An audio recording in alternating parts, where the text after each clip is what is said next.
इसलिए अलाउद्दीन की सेना ने सबसे पहले छाणगढ़ पर आक्रमण किया और उस पर आसानी से अधिकार भी कर लिया। जैसे ही यह सूचना हम्मीर देव के पास पहुंची, उसने अपनी सेना को वहां भेजा और फिर क्या, थोड़े ही समय में चौहान सेना ने खिलजी के सैनिकों को हरा दिया। इस पर भी अलाउद्दीन खिलजी शांत नहीं बैठा और उसने दोबारा चौहानों पर आक्रमण कर दिया।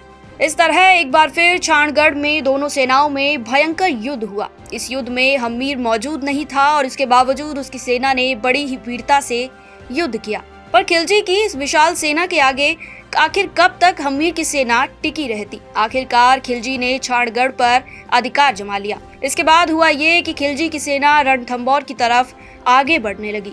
हम्मीर देव को संदेश भिजवाया गया कि जिन लोगों ने हमारे खिलाफ बगावत की है और जिन्हें आपने यहाँ शरण दे रखी है, उन्हें हमें सौंप दीजिए, फिर हमारी सेना वापस दिल्ली लौट जाएगी। लेकिन हम्मीर देव इतना हठी कि अपनी बात पर अड़ा रहा। अलाउद्दीन ने राव हम्मीर के पास दोबारा दूत भेजा, वही संदेश लेकर, पर हम्मीर अपने वचन पर तब भी अड़ा हुआ था। खिलजी ने छल कपट की मदद तो ली और इससे लोभ लालच देकर उसने कुछ लोग गुप्त रूप से अपनी तरफ कर भी लिए। खिलजी ने रणथंभौर के किले को कई दिनों तक घेर कर रखा, जिससे दुर्ग में रसद की कमी हो गई।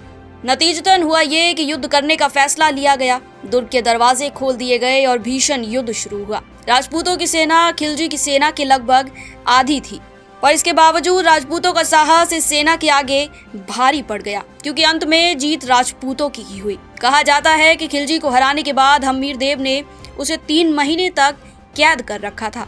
फिर इसके 3 महीने बाद खिलजी को तब छोड़ा गया जब उससे अजमेर, रणथंभौर, नागौर और शिवपुर को वापस ले लिया गया और 100 हाथी के साथ ही 50 लाख रुपए भी लिए गए। तो ये थी हम्मीर देव चौहान की कहानी। मैं हूँ आपके साथ श्वेता चौहान और आप देख रहे थे एक खास पेशकश राजपूत प्राइड।